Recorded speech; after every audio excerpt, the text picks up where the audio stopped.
soy Lorena Dib, conductora del segmento del Instituto Juan Pablo II para la Familia en el programa de Mundo Católico. Y lo prometido es deuda. Hoy vamos a hablar sobre el inicio de la vida y sobre el aborto. Y para ello nos acompaña nuevamente la doctora Claudia Dib, ginecobstetra, con maestría y doctorado en bioética. Ahora vamos a hablar más de otros abortos. Tipos. Ajá. El aborto provocado, ¿qué pasa? En México, a nivel mundial, surge en Estados Unidos un movimiento por una señora que se apellida Sanders, que forma Planned Parenthood. Ella, su primera política no era el bienestar de la mujer. No es algo que esté oculto, tú puedes buscarla en internet y ver sus libros publicados. Y ella empezó con lo que se llamaba el Proyecto Negro. Entonces ella decía que el mayor problema de un país era la gente pobre. Y que la mejor forma de evitar que hubiera pobres era evitar que nacieran. Ay, no, qué horror. Entonces, que un país era un lastre. Los negros, los indígenas, los latinos, toda esa clase de gente había que exterminarla. Entonces, propone el Proyecto Negro, Hitler le dio un premio, y decía, que digo, sonaba muy feo decir, pues que se mueran los negros, ¿no? Entonces, ¿por qué mejor no decir tres cosas? La primera, atacar a la Iglesia Católica. Y no solo católica, porque en Estados Unidos realmente no es el catolicismo, es otras variantes del cristianismo, claro, sino atacar a la Iglesia como me está obligando a tener un hijo no deseado. La segunda, decir que las mujeres teníamos derechos sobre nuestro cuerpo, empoderar a la mujer. Y la tercera decía que si repetíamos una mentira muchas veces, la gente se le iba a creer. Y era decir que en el país morían miles de mujeres por causas de abortos clandestinos. Y repetir estas tres cosas y promover el aborto. De hecho, hoy en Estados Unidos, por ejemplo, Bill Gates, uno de los hombres más ricos del mundo, su papá fue director de Planned Parenthood, y mucha de la fortuna que Bill Gates destinó a obras de beneficencia se fue a Planned Parenthood. Y Planned Parenthood tiene un presupuesto bestial y se ha dedicado a estar en muchos países, en comunidades pobres, con esa filosofía. Vamos a acabar con la pobreza evitando que nazcan. Hubo un caso de derecho que fue muy sonado, que fue el que permitió el aborto en Estados Unidos, en el que se despenaliza, y fue basado en Margaret Sanger, es la del Proyecto Negro, Planned Parenthood, y hubo un movimiento legal en Estados Unidos en el que una mujer dijo, llega a la corte y dice, a mí me violaron y necesito abortar. Llegan dos abogadas recién tituladas, toman el caso y dicen, bueno, obviamente la vamos a defender. Se hace todo un pleito legal muy publicitado y se le permite el aborto. Con el paso del tiempo se pudo saber dos cosas. No fue violada y no estaba embarazada. Ay, no. Y ese es el sustento legal para que en Estados Unidos se permite el aborto. ¿Qué pasa en México? En México se dice también el problema del aborto. La Ciudad de México, con esa política de somos una ciudad de vanguardia, quiso permitir el aborto, despenalizar el aborto. Y más o menos era una época en que, por ejemplo, había un estudio en Nueva York que decía, es una revista que se llama Facanomics, que dice que en Estados Unidos, en Nueva York en específico, la delincuencia bajó no por Giuliani, sino porque se habían abortado los niños 18 o 20 años antes, que en esos momentos serían delincuentes.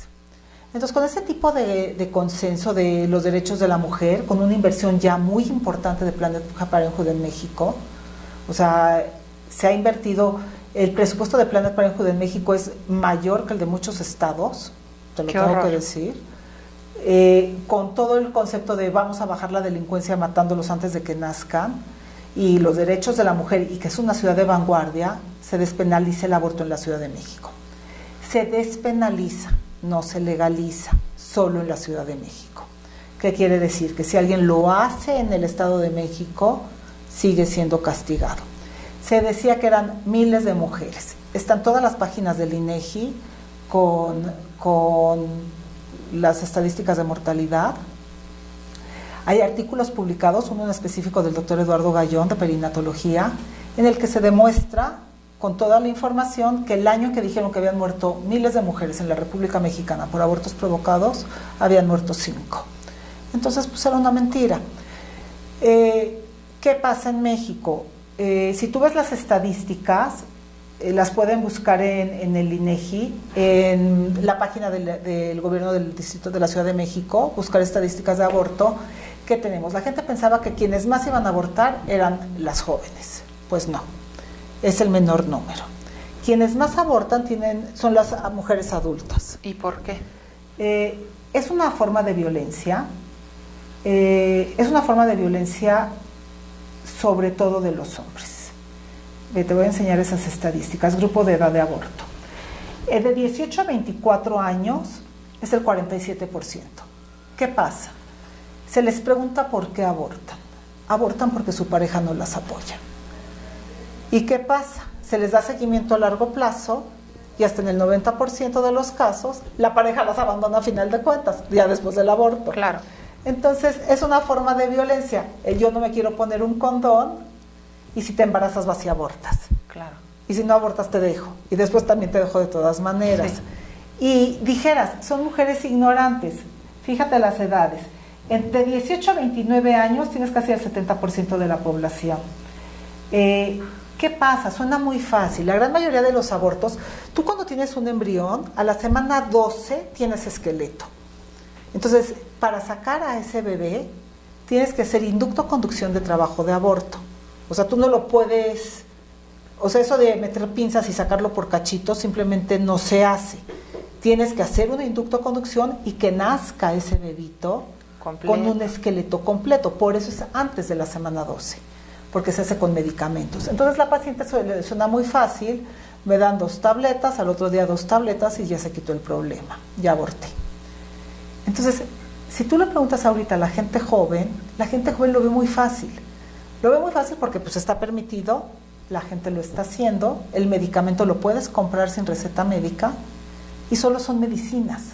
Y no lo estoy viendo. Claro. O sea, yo no veo qué está pasando en mi interior. O sea, yo hice una prueba de embarazo, me salieron 2 rayitas rosas, fui al hospital, me dieron mis pastillas y me quité un objeto del camino. Células. Sí. Entonces, no es correcto porque estás cosificando a una persona, le estás quitando su título de persona y además te estás volviendo con una moralidad tan laxa que ni siquiera te estás dando cuenta que es un asesinato. Exacto. O sea, es un asesinato, le guste o no le guste a la gente, el aborto es un asesinato. Sí, o sea, la gente te dice, no, es que está solucionando un problema de salud pública. No está solucionando el problema de salud pública. O sea, hay problemas de salud pública mucho más graves en México que no se les está haciendo nada. Claro. Yo te diría, en México, en todas las edades, entre las 5 primeras causas de muerte está el suicidio, y en México, como país, el 10% del presupuesto de salud se destina a enfermedades mentales. Ese sí es un problema de salud pública, no el aborto que te dicen es gratuito. No, no es gratuito. Claro. Lo pagamos todos con nuestros impuestos. No hay nada gratuito. No, no hay nada gratuito. Entonces, te das cuenta, por ejemplo, ve los estados civiles, casi la mitad tienen una pareja que no las apoya. Los niveles educativos es impresionante. Yo creo que el 80% tiene secundaria, preparatoria o educación superior, no, sí. Que desde primaria te hablan de tu responsabilidad, de las consecuencias de tus actos. Entonces, eso es muy delicado. A nivel internacional, después de toda la epidemia de VIH en África, la Organización Mundial de la Salud hizo un programa que se llama el Proyecto ABC, el Programa ABC de Prevención de Enfermedades de Transmisión Sexual y Prevención de Embarazo Adolescente. Y el A es abstinencia. El B es Be Mutually Faithful, es ser mutuamente fiel en parejas no contagiadas. Y solo el C es el uso consistente del condón. ¿Qué pasa? Que en México nos hemos brincado el A y el B para no sonar mochos. Claro. Entonces, o sea, la abstinencia suena así como que sí. Cuando no lo está diciendo el Vaticano, lo está diciendo la Organización Mundial de la Salud. Si tú promovieras abstinencia, pospondrías inicio de vida sexual activa, disminuirías el número de parejas sexuales, evitarías enfermedades de transmisión sexual y evitarías embarazo adolescente. Así es. Y México no promueve abstinencia. Y ocupamos el primer lugar en el mundo en embarazo adolescente. Que ese es otro tema, porque por ejemplo, en México vives en un país con muchos Méxicos. Entonces pareciera que todos los embarazos adolescentes entran al mismo costal.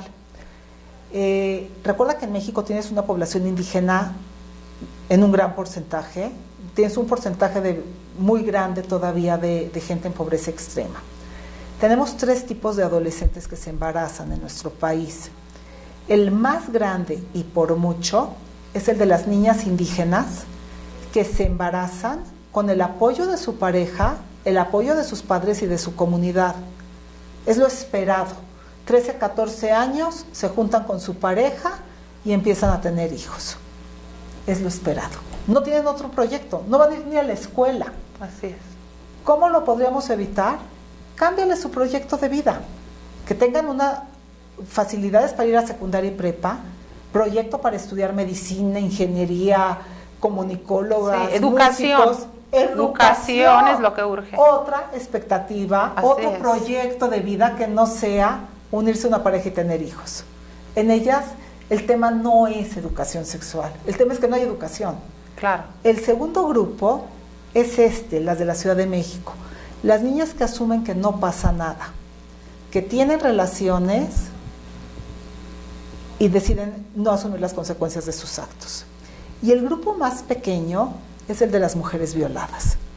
¿Qué pasa con una mujer violada? Tanto debate que hay, que si está violada sí, el aborto sí.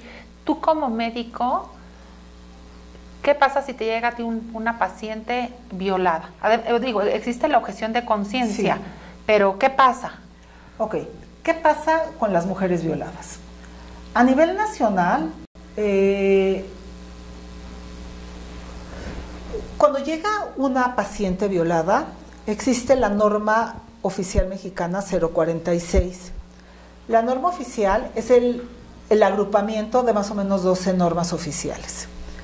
Y es de observancia obligatoria en todo el país y por todos los médicos.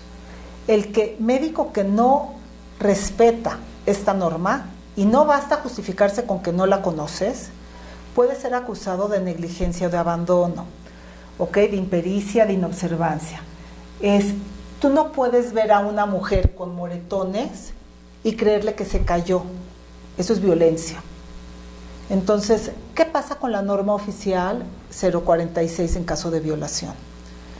Sí existe la objeción de conciencia, pero es toda una secuencia de procedimientos para la seguridad de la paciente independientemente de su edad, en la que tienes que ver la atención inmediata, vacunación, por ejemplo, para evitar tétanos, hepatitis, tratamiento con virus de papiloma, prevención de sífilis, de gonorrea, de VIH, manejo psicológico, seguimiento legal y la opción de tomar la píldora del día siguiente.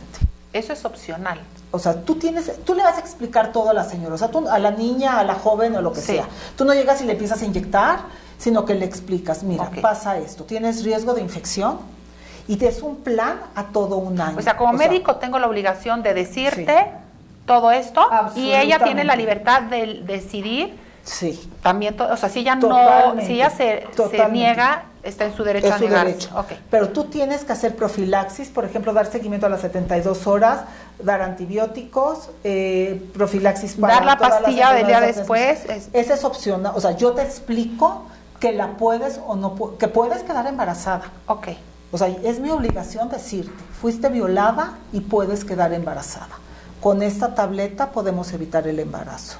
Tú decides si la tomas o no. Y como médico es obligatorio decirlo. Y si no lo dices, puede ser cárcel. En México existe la objeción de conciencia, que es un derecho de los médicos. El único pero que tiene la objeción de conciencia es que no haya otro médico que haga tu función.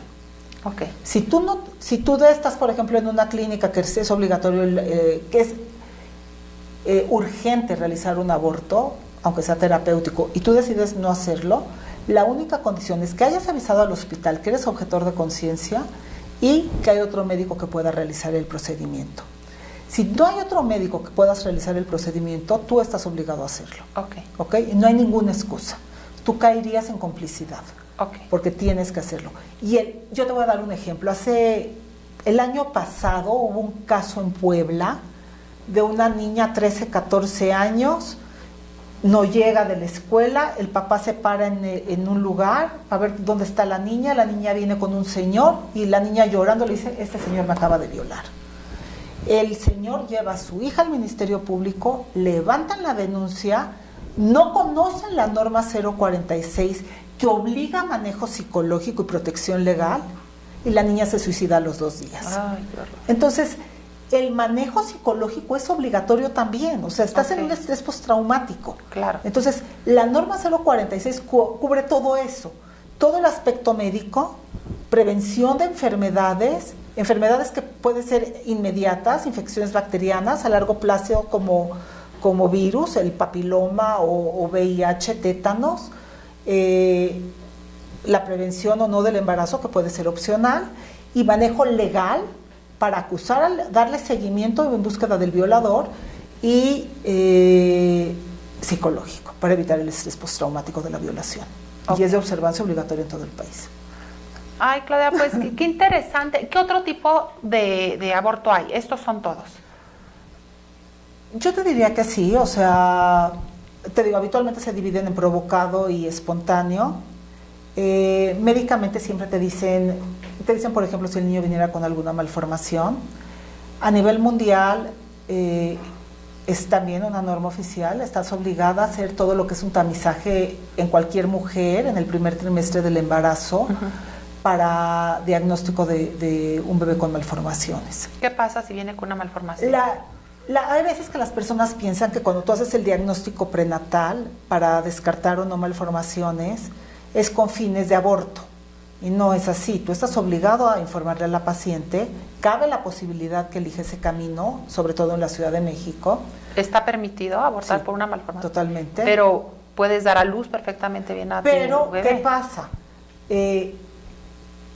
Si tú decidieras no abortar o que fuera una malformación compatible con la vida, por ejemplo, niños que nacen sin la pared abdominal, tú estás obligado a que sea, primero a preparar a los familiares, al padre y a la madre de cómo va a llegar ese bebé, y tener un parto programado o cesárea programada. No se vale que un niño con un riesgo alto, un niño con una hidrocefalia, un niño sin pared abdominal, tengas que en urgencias en un parto expulsivo. Claro. O sea, tiene que ser algo programado con todo un equipo de pediatras, de neonatólogos, con cuna en terapia intensiva, ¿sí me entiendes? Sí, algo sí. Muy preparado. O sea, la gente piensa que hacer el ultrasonido solo es para la foto del baby shower. No, no es cierto.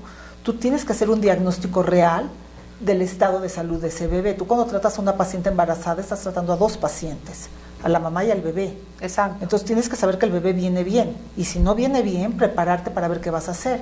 Hay casos, por ejemplo...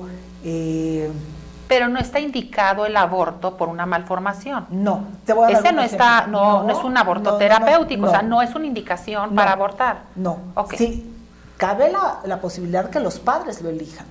Yo te voy a dar un ejemplo. Y tú como médico puedes tener objeción de conciencia. Absolutamente. Decir, yo no lo voy a hacer. Hay médicos que lo hacen, hay médicos que no lo hacen. Okay. Te voy a dar un ejemplo. En Francia hubo un caso que llamó mucho la atención, porque en el momento en que se realizó ese aborto, la ministra o secretaria de Salud de Francia era una mujer que en su infancia había tenido la bipaladar hendido. Y se abortó un niño por la bipaladar hendido. No lo puedo creer. Entonces ella decía, a lo que estamos llegando ya no es solo selección por salud, sino selección por belleza. Claro. Entonces, sí, ¿cuál sería el límite para abortar o no? Entonces... Un gran dilema. No, entonces dices, espérate, Sí. es una persona, por eso te digo, es una persona, lo que decías de los países donde ya han dejado de nacer niños con síndrome de Down, hay muchas malformaciones, las grandes malformaciones no compatibles con la vida se abortan desde un principio de manera natural. Claro, cuando no viene, tu cuerpo naturalmente lo va a rechazar. Hay que recordar, por ejemplo, en México como país, es un país que por problemas nutricionales tenemos uno de los índices más altos de niños que nacen con defectos de cierre de tubo neural. son niños en que todos requerimos cierta cantidad de ácido fólico. Por ley ahora de hecho hay anticonceptivos que tienen el ácido fólico para que si te falla o lo dejas de tomar ya tengas tu dosis de ácido fólico. Todas las mujeres en edad reproductiva con vida sexual activa deben de tomar ácido fólico de manera continua, porque el ácido fólico hace que es más, antes de que sepas que estás embarazada, en las primeras semanas se cierra el tubo neural, todo lo que va desde la cabeza hasta el coxis. Si no se cierra y queda abierto y se exponen fibras nerviosas al líquido amniótico, el líquido amniótico es muy agresivo, las va a destruir. Entonces tienes niños con anencefalia o niños con mielomeningocele, que son muchos de los niños que vemos, por ejemplo, en el Teletón, que son compatibles con la vida, pero que no pueden caminar. A menos que sea cierre de cráneo, que tengan anencefalia, que no es compatible con la vida. No existe ningún caso de un niño que sin cerebro pueda sobrevivir. Okay. Entonces, ¿qué pasa con estos casos? O sea, sí se presenta el caso de mujeres que deciden no llevar todo el embarazo sabiendo que el niño va a nacer y va a morir, o mujeres que deciden, si quiero que nazca, abrazarlo 2 o 3 horas en lo que fallece de manera natural. Bioéticamente hablando, las dos decisiones son aceptables. Bioéticamente, en la ética personalista, ese niño sin posibilidades de sobrevida, no necesitarías matarlo. O sea, no, ¿por qué matarlo? Esperar a que nazca y que naturalmente, fallezca. O sea, de forma natural. ¿Por qué hacer algo que la naturaleza va a hacer de todas maneras? O sea, pero si estás en un comité de bioética, en un hospital, el comité de bioética diría que el embarazo continúe a término. Depende mucho de los comités de bioética, porque depende también mucho de las circunstancias.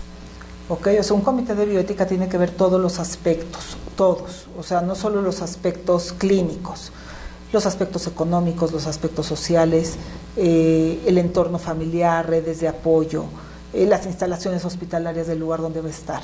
¿Okay? Entonces todo eso lo contemplo, o sea, no es tan fácil como decir sí o no. O sea, depende de muchas circunstancias. ¿Qué pasa con los niños anencéfalos? Van a fallecer. Hay un caso que fue un caso muy sonado en Estados Unidos, que era un niño no compatible con la vida y la madre exigió que se le conectara un ventilador. Eso se llama encarnizamiento terapéutico, claro, porque a final de cuentas el niño va a morir, no es compatible con la vida. Ese es otro gran tema, el encarnizamiento médico. No tenía ningún sentido hacer cosas o sea, así como no puedes hacer de menos, no debes de hacer de más. Claro. ¿Ok? Entonces... Ay, Claudia, siempre es súper interesante platicar contigo porque a mí en lo personal siempre me arreglas mis ideas. Y para una persona, una mujer que está embarazada en este momento y que a lo mejor la está pasando mal y por su mente le está pasando la idea del aborto, ¿qué le dirías? Para cerrar con broche de oro. ¿Qué le diría? Le diría que recuerde que es una persona, que va a oír muchas opiniones, que son un grupo de células, que no pasa nada, que no hay remordimientos. Existe el síndrome postaborto, esa es una realidad. El síndrome postaborto es todo el remordimiento que sientes por haber abortado, el ver a un niño y decir, híjoles, podría ser mi hijo, claro, a cierta edad. Muchas pacientes, hay clínicas en la UNAM para manejo del síndrome postaborto, porque es todo a pesar de que mucha gente lo considera parte de un estrés postraumático, lo vas a vivir, estás abortando a un hijo. Estás matando a una persona. Estás matando a tu hijo, a pesar de que te digan que no pasa nada y no se siente nada, sí pasa. Buscar acompañamiento, buscar acompañamiento, asesoría. Yo sí considero que, después de ver las estadísticas, sobre todo del gobierno de la Ciudad de México, que el aborto en México se está convirtiendo en una manifestación más de violencia masculina contra la mujer. Muchas de esas mujeres no abortarían si se sintieran apoyadas y acompañadas por su pareja. Y permitir un aborto porque me obliga a mi pareja, yo creo que es una permisión más o la propia violencia. Familia, a veces hasta los papás. Hasta los papás. Siempre, yo creo que siempre existen salidas, siempre yo las he visto, o sea, en México abortan, como te digo, no la clase pobre que está aceptada y apoyada por su familia, que las ves mujeres que sacan adelante a su familia. El 30% de las familias en México son monoparentales, con mujeres que sacan adelante a sus hijos. Yo le pediría que buscara apoyo, que buscara consejo, que no fuera su primera opción. ¿Hay algún lugar, existe en México algún lugar para acercarte y decir, lugares. Estoy desesperada, Sí. porque es muy válido sentir desesperanza, Claro. es muy válido sentirse entre la espada y la pared? Yo les puedo ¿A decir, dónde por pueden ejemplo, acudir las personas que no están en tengo esta ahorita situación? en mente muchos lugares, lo puedes buscar por internet. Sé, por ejemplo, que el 5533 tiene apoyo psicológico a mujeres que se sienten desesperadas, a mujeres que son víctimas de violencia, 5533, y todo tipo de inseguridades, ahí te apoyan, pero también tiene el apoyo psicológico. Muy bien. Hay muchas instituciones, Yoliwani, por ejemplo, es una en que te dan casa, comida y apoyo durante todo el embarazo, y ya sea si decides tener al bebé y quedártelo, o si decides tener al bebé y darlo en adopción. Hay muchas instituciones, no recuerdo ahorita el nombre de todas, pero te estoy dando dos, por ejemplo. Y siempre digo, lo puedes buscar en internet. No creo que el aborto sea la salida fácil, como te lo hacen ver. Es una salida que lleva mucho por detrás, porque a final de cuentas, por más que digas que no, sabes que estás matando. Qué importante concientizar en estos temas y ser responsables en estos temas y no tomarnos todo a la ligera. Sí. Y profundizar en estos temas. Claudia, me encantó que estés aquí y te voy a seguir invitando para tocar otros temas de súper interés para todos. Por ahorita es todo, ya hasta se nos pasó el tiempo. Les mando un beso enorme y nos vemos en el próximo segmento. Gracias.